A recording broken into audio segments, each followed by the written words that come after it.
Monsieur le député, Monsieur le vice-président, maire de Cabreton, représentant Monsieur le président de Max. Alors mes copines, mesdames les maires de Souston et Saint-Jean-de-Marsac, que j'ai pas vu, Saint-Jean-de-Marsac. C'est très loin, Saint-Jean-de-Marsac, c'est vrai. Elle n'a pas eu le temps d'arriver. Messieurs les maires de Sauvion, Biarrotte, Josse, Bénesse-Marraine, excusez-moi si j'en ai oublié quelques-uns. Mesdames et messieurs les élus représentant leur municipalité, bon, il y en a pas mal, notamment du Seigneur, Biodos, Saint-André et d'autres communes. Il ne faut pas que j'oublie mes collègues, hein. Mesdames et messieurs les élus du conseil municipal de Saint-Martin, mesdames et messieurs, mes chers amis, vous me connaissez un peu, certains, je ne suis pas un maire avec la langue de bois, donc mes discours des fois ils détonnent un peu dans les discours qu'on peut entendre ici et là. Bon, déjà je ne fais pas de politique hein, dans mes discours, mais j'ai quelques traits d'humour, enfin que je considère comme de l'humour, pour vous le faire partager un peu. 2017, une année qui s'est achevée avec l'explosion en vol des partis politiques traditionnels, balayée par la tempête Macron. Jusque-là, ça va? Pas de problème? Voilà. En patois, nous pouvons dire « quelle mesclagne ». Il y en a beaucoup là qui maîtrisent bien le patois, qui doivent savoir ce que ça veut dire. En français, « quel bazar » offert à tous nos concitoyens. Et comme on dit des fois, une mère n'y trouverait plus ses petits. La guerre des chefs s'est soldée par une déroute générale des troupes qui, oubliées et guidées par l'alignement des planètes, ont choisi le candidat brusquement sorti d'une pochette surprise. Vous savez, ces cornets qu'on achetait dans les épiceries autrefois, où il y avait des friandises et un petit cadeau. On attendait ça comme le Mexico, hein, quand on était gosse. Alors nous étions déçus ou très heureux, hein, je parle toujours des pochettes surprises, hein, autant par l'un que par l'autre. J'avais écrit dans un bulletin qu'avant de renverser les tables et les armoires, ou l'inverse, les armoires et les tables, il fallait peut-être mettre la vaisselle et le linge en lieu sûr.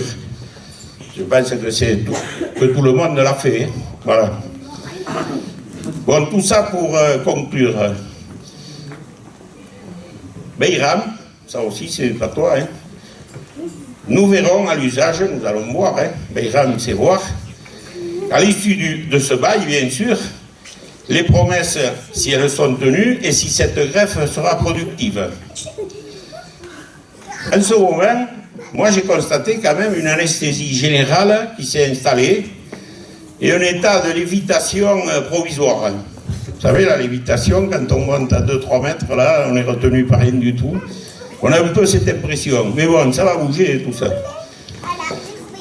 Et dans notre microcosme saint-martinois, la vie se passe plutôt bien. Les élus travaillent d'arrache-pied, il n'y a rien qu'à les voir, ils ont tous des mines fatiguées, là, comme moi, hein, d'ailleurs. Les 13 employés municipaux, j'en ai vu quelques-unes, parce que c'est vrai qu'il y a pas mal pas mal de personnel féminin également. Hein, ils m'ont dit tout à l'heure qu'ils étaient très contents de vivre et de travailler à Saint-Martin-de-Hens, donc tout va bien. Mais je voudrais quand même ce soir pousser quelques coups de gueule contre certaines choses qui ne concernent pas Saint-Martin-de-Hens, ni les Landes en particulier, quoique un peu quand même les Landes. Nous ne pouvons rester indifférents aux changements qui se sont mis en place, je ne parle pas depuis qu'il y a eu des élections, c'était aussi avant et encore avant, notamment dans les services publics de l'État. La suppression des bureaux de poste dans les zones rurales que nous avons subies, obligés de créer des APC, des agences postales communales, ou nous, ou les commerçants. Alors maintenant, récemment, la suppression des guichets des cartes grises préfecture et sous-préfecture, bonjour Internet, suppression des points d'info où des rendez-vous étaient prévus avec les personnels pour la CAF ainsi que pour l'emploi. Nous sommes entrés dans l'ère du virtuel, où des personnes, malheureusement, sont complètement exclues. Pas de moyens financiers pour s'équiper de tablettes ou d'ordinateurs, et une incompréhension pour beaucoup de personnes, souvent moi aussi, de se servir des outils numériques. Résultat, des dizaines de personnes qui viennent à la pêche aux informations, ou, et je pense que c'est dans tous les mairies pareil, dans les services communaux, bien sûr, secrétariat de mairie pour Saint-Martin et la médiathèque. Le désengagement des services de l'État est constant. Dernier en date, enregistrement et légalisation des PACS dans les mairies. Ça date de novembre. Voilà, une de plus. Comme on dit, une couette de plus. Dans les bonnes nouvelles saint-martinoises, quand même, la livraison du premier lotissement, 8 familles pourront en bénéficier. Les premières signatures vont intervenir dans les prochains jours, avec des prix attractifs, comme vous pouvez vous en douter, en deçà du prix du privé, puisque le privé c'est 120 € à peu près le mètre carré à Saint-Martin, et nous avons réussi à tirer des prix à 90, et une fois payé la viabilisation, comme il faut, quoi, au plus haut niveau, parce que bon, nous on n'a pas, comme les promoteurs ou les aménageurs, des prix avec les entreprises. Nous, c'est les marchés publics. Et les marchés publics, quelque part, on se fait toujours avoir. Même quelqu'un qui veut faire la prestation, il nous donne son prix, et s'il est tout seul, on prend celui-là, quoi. On n'a pas le choix. Voilà. Ou alors il faut batailler pendant des semaines et des mois. Alors, ce lotissement, donc, il va être entièrement vendu, c'est 8 lots. Le lotissement des Tourelles, c'est un privé, ça, 36 lots, qui a aussi démarré, puisque la viabilisation est en cours. Tout ça pour arriver à un chiffre provisoire de 1410 personnes sur la commune, actuellement. Voilà. On va arriver certainement, d'ici 1 an et demi, 2 ans, à 1550, 1600 personnes. Je pense qu'après, il va falloir lever le pied, et peut-être même les deux. Voilà. Des chantiers d'équipement vont débuter en 2018 et 2019. La liaison piétonne reliant la place de l'église au site de Ruisseau et de la Riou, c'est où il y a les tennis, pour ceux qui ne connaissent pas, ainsi que l'enfouissement des réseaux et traitement de voirie et création de liaisons piétonnes et parking, route des vignerons. Ça ne sera pas du luxe, parce que c'est vrai que la route des vignerons, c'est la petite route qui longe le cimetière et qui dessert un bâti important, les logements sociaux, les 18 logements sociaux, le clos du vigneron, ainsi que pas mal de constructions qui sont sur cette route. Voilà, pas de trottoir, tous les réseaux aériens, chaque fois qu'il y a un problème, une voiture qui percute un pylône, et bien, tout se retrouve sur la route, etc., quoi. Donc déjà, ça va être un chantier qui va intervenir sûrement en 2019. Voilà.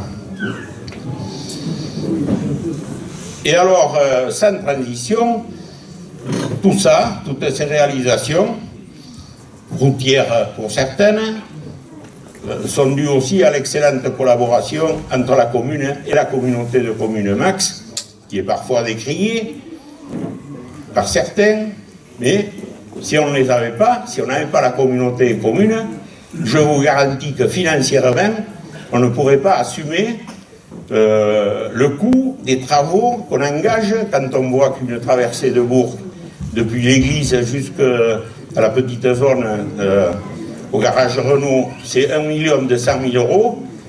Quand on voit que cette liaison piétonne va coûter 70 000 €, voilà quoi, hein. On ne peut pas assumer des chantiers comme ça si on est tout seul. Voilà. Donc la communauté des communes, oui, intervient financièrement, humainement, matériellement.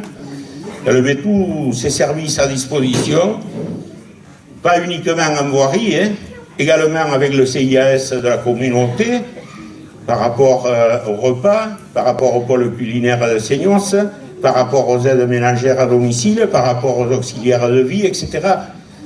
tous ces gens qui sont en communauté de communes travaillent pour les communes, pour les 23 communes.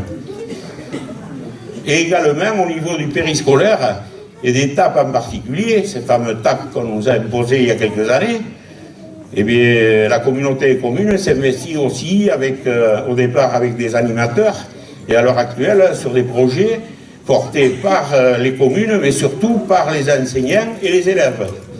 Voilà. Bon, tout ça, vous avez compris que ça ne serait pas possible si nous n'étions pas en communauté de communes. Pour vous dire un peu ce qu'on pouvait faire avant, quand on était dans un CIVOM, hein, tout le monde a connu les CIVOM, là, ceux qui sont à Saint-Martin depuis pas mal d'années, on faisait 30 000 € de voirie à peu près sur le mandat. Hein. Vous voyez ce que je veux dire, quoi. 30 000 € de voirie sur 6 ans, ça va pas loin, quoi. Hein. On ne fait pas beaucoup de routes avec ça. Hein. C'était que de la voirie. Voilà. Et par contre, c'est bien, hein, bon, finalement, on s'en sort à peu près. Mais notre environnement immédiat, quand même, en termes économiques et écologiques, il y a quand même des errements qui se passent et des situations contre lesquelles on ne peut que s'insurger. Alors, je vais en remettre une couche. Je vais parler du bétonnage des Barthes de l'Adour, côté agglomération Pays Basque, à Mouillères, Saint-Pierre-des-Rubes, la Once, pour construire quoi? Encore plus de zones commerciales, Ikea, Carrefour, etc. Et des zones d'activité artisanales et industrielles. Bien sûr, ça procure des emplois. Mais c'est tous les emplois qui sont là-bas, de l'autre côté de l'Adour, dans une espèce d'entonnoir qui est en train de devenir un gouffre routier, quoi. Hein. Voilà. Et alors, pour ce faire, bien sûr, dans les Landes, on a toujours des empêcheurs de tourner en rond, hein, Bondi, ou autre chose. C'est les anti-tout. Alors, les anti-tout qui sévissent principalement dans les Landes, par leurs agissements, ils privent la création de centaines d'emplois. Mais oui, Atlantis-Sud à Saint-Jour-de-Marraine, c'est quand même des centaines d'emplois, peut-être qui ne verront pas le jour. Il n'y a pas qu'Auchan est dans la vie. Mais Auchan qui serait venu aurait entraîné d'autres installations et peut-être qu'au bout, il y aurait eu quand même des centaines d'emplois. Il ne faut pas oublier quand même que Auchan et le futur golf de TOS, on peut être contre les golfs, parce qu'on voit le golfeur, je vais dire nanti, qui promène ses golfs dans toute l'Europe, et voire plus loin, mais il n'y a pas que ça. Le golf, c'est aussi des entreprises, des services. Pourquoi? Parce que, vous le savez comme moi, avec un golf, il y a toujours un programme immobilier. Et un programme immobilier qui n'est pas accessible qu'aux gens qui jouent au golf, qui est accessible à tout le monde. Et sur ce projet de TOS, je pense qu'il y avait du travail déjà pour les entreprises de BTP, aussi pour les entreprises de services, de restauration, un fonctionnement à l'année, et des structures qui, au lieu de s'installer dans les Landes, vont ailleurs, principalement sur les zones que je viens de vous citer, ou un peu plus à l'est, sur le Grand Axe. Voilà. Alors finalement, ici, on est dans un territoire où rien ne peut se faire. On est entre deux territoires, surtout l'agglo du Pays Basque, et le Grand Axe qui tire tant bien que mal son épingle du jeu, mais nous, ici, il ne faut pas qu'on bouge. Voilà. On nous a dit, bon, vous restez là, vous là, le Seigneur et Max, vous restez là, vous ne bougez pas, nous, on s'occupe de tout ce qu'il y a autour de vous. Voilà. Je souhaite que ces gens-là, un jour, ils aient à rendre des comptes quand même aux générations futures qui arriveront et qui diront, comme j'ai lu hier un tweet, hier ou avant-hier sur le Sud-Ouest, il y avait un certain Régis, je me doute un peu qui c'est ce Régis, qui disait il faudrait que dans les Landes, on pense à créer des emplois. Alors je me dis, eh bien, peut-être que tout d'un coup, lui, il y a pensé. Mais il y en a d'autres qui y ont pensé avant, et pour le moment, ils sont quand même empêchés de créer des emplois. Les gens qui sont là, en place, que ce soit des élus ou autres. Voilà. c'est vrai qu'après, il faudra partir travailler ailleurs. Et vous le savez tous et toutes là, qui travaillaient sur l'agglo du Pays Basque ou ailleurs, il faut toujours prendre la voiture et il faut toujours aller travailler dehors. Voilà. Et alors, j'en mettrai aussi une couche avec les intégristes verts qui sévissent aussi dans notre département. Finalement, on a beaucoup de handicapés, on a beaucoup de jeunes finalement dans notre département qui s'intéressent aux Landes, alors qu'on n'en parle jamais pratiquement, même dans les journaux télévisés. J'ai remarqué là pour les tempêtes et tout ça, on saute de la Gironde aux Pyrénées-Atlantiques. Et je me dis, mais ça veut dire que l'océan, il va jusqu'à au-dessus de Biscarrosse et il redémarre après Tarnos, quoi. Non mais Anglette, voilà, à Moucheval à la Gour, quoi. Nous, ici, je ne sais pas, on n'existe pas, apparemment, pour certains médias. Mais par contre, ceux qui sévissent, oui, les anti-corridas, anti-chasse, anti-viande animale, maintenant, les végans, là, qui ne mangent plus de viande, les pauvres. Anti-agriculteurs, et bon, et j'en passe, parce qu'il y en a toute une ribambelle de gens comme ça. On se demande, c'est un fonds de commerce, c'est ça aussi, quelque part. Alors, c'est qui ces gens-là? Eh bien, nous, on en a eu des exemples, là, ces derniers mois. Alors, moi, j'ai appelé ça des pourfendeurs des vieux papis chasseurs d'ortolans. Vous avez compris, tous? Ils se font un plaisir de traîner les vieux grands-pères devant les tribunaux, pour les condamner, bien sûr, parce qu'ils ont attrapé des pinsons ou un ortolan une fois tous les, je sais pas moi, tous les 15 jours. Non mais s'il y avait quand même des milliers de pinsons et d'ortolans pris dans les Landes, ça se saurait, je ne sais pas moi. Hein. Les journalistes Sud-Ouest ou autres, il y a un moment qu'ils l'auraient dénoncé, quoi. Voilà. Alors moi j'ai noté quelle grande victoire pour les uns et l'humiliation pour quelques grands-pères. Parce que quand on voit les photos sur le Sud-Ouest, justement, de ces gens-là, ils ont tous des cheveux blancs, plus que blancs, et ils sont pas jeunes, quoi. Hein. S'ils ont, il n'y en a pas un en dessous de 70 ans, quoi, des 80 et plus. Voilà, c'est ce qu'on voit. Je me dis, moi, et les gens comme ça, on les traîne devant les tribunaux. Voilà. Alors, moi, ces gens-là, ces intégristes verts, là, parce qu'une fois, j'ai quand même vu un reportage à la télévision sur les plages qui ne sont pas que pour les touristes, au Maroc, en Tunisie et en Égypte. Et qu'est-ce que j'ai vu là-bas? J'ai vu des dizaines de kilomètres de filets verticaux, une émission hein, sur Arte, je crois, là. Je me dis, mais à quoi ça sert, ça? Eh bien, ça sert, figurez-vous, ces dizaines de kilomètres, pour ne pas dire plus, à attraper tous les migrateurs qui passent, qui traversent la Méditerranée et qui se mettent dans ces filets, notamment la nuit, et ça leur permet de les attraper, ces oiseaux vivants, et après de les revendre, bien sûr, dans les restaurants pour les touristes, etc. Alors finalement, si vous voulez manger de l'ortolan, eh bien vous allez au Maroc ou en Tunisie, et si vous voulez manger des bécasses et ainsi de suite, hors saison, eh bien pourquoi pas, quand il est fermé ici, il faut aller là-bas. Voilà. Eh bien on en est là. C'est pour vous dire finalement que c'est démesuré, quoi. Hein. On est en train de faire la guerre à une catégorie de Français, mais qui est vraiment minime. Et à côté de ça, on passe à côté de grands problèmes, je pense, plus importants que l'ortolan ou le pinson, ou voilà quoi, c'est tout. J'ai lu un article là hier, alors un rédacteur en chef d'un grand magazine national, il appelle ça Paris-sur-Seine, Paris, vous avez compris, représente aux yeux de certains la bonne opinion. C'est-à-dire, ils ont une bonne opinion de la France, c'est la leur, quoi. Voilà. Le petit, quant à soi, universel au bord de l'hystérie. C'est tout à fait le cas. Aller au cirque, c'est cautionner la cruauté envers les animaux. Voilà. Parce qu'on voit ça aussi maintenant. Assister à une corrida, c'est arborer un brassard SS. Ouais. Moi je connais parce que dans notre profession, j'ai été traité souvent de SS. 1000 donneurs de leçons qui se transforment en huissiers de circonstances, de routine et surtout d'intérêt. Parce que finalement, ils sont tout le temps partie civile, ces gens-là. Et ça leur permet de payer leurs avocats. Ils sont payés à l'année, ça il faut le savoir. Voilà. Donc finalement, eh bien, Paris-sur-Seine, pas tous bien sûr les Parisiens, ils veulent donner une leçon à la France entière, quoi. Et nous, bon, on est là, on écoute, on regarde, et puis on peut rien dire, quoi, finalement. Ou pas grand-chose.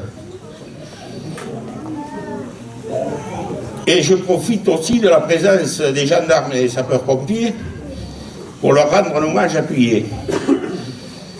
Je vais y associer les policiers nationaux quand même. Je vois qu'il y en a dans la salle. Un corps de fonctionnaires qui me tient particulièrement à cœur. Mais les gendarmes et les pompiers en zone rurale, c'est vrai qu'ils font le même travail que nous faisions nous dans les villes. Là aussi, on assiste à un déferlement de violence. Malgré le dévouement sans limite à l'intérêt public, ils sont les victimes expiatoires de certains individus qui rejettent en bloc la République, l'autorité sans laquelle une société ne survivrait pas. La haine, la violence qui se déchaîne, on l'a vu encore ces jours-ci, contre les représentants de l'état de droit sont inadmissibles, et sachez messieurs que nous serons toujours à vos côtés, les élus. Voilà. Et je vais conclure en remerciant pratiquement tout le monde. J'espère que je vais oublier personne. Alors de suite, tous les anonymes qui œuvrent dans l'intérêt collectif, il y en a beaucoup. Mesdames et messieurs les élus qui me supportent depuis quelques années, quand je dis supporter, c'est pas supporter mon caractère, c'est me supporter, quoi. Supporter, voilà. Et non, mais je fais l'explication de texte en même temps, c'est pas mal, hein. Alors, toutes les personnes qui s'impliquent au quotidien, les commerçants, les artisans, les professionnels de santé surtout, parce qu'à Saint-Martin, quand même, on est pas mal doté de ce côté-là. La communauté de communes Max, puisqu'il y a le vice-président, je lui redis de nouveau notre attachement à cette communauté et notre engagement. Voilà. Et pour tous les autres, soyez toutes et tous chaleureusement remerciés pour tout ce que vous faites dans cette commune. Le aussi peu que vous faites, c'est toujours vers l'intérêt collectif et l'intérêt de tout le monde. Et ça, il faut que tout le monde le comprenne. Meilleurs vœux 2018 à chacune et chacun d'entre vous et à les chats. Et maintenant, au buffet. Merci de m'avoir écouté.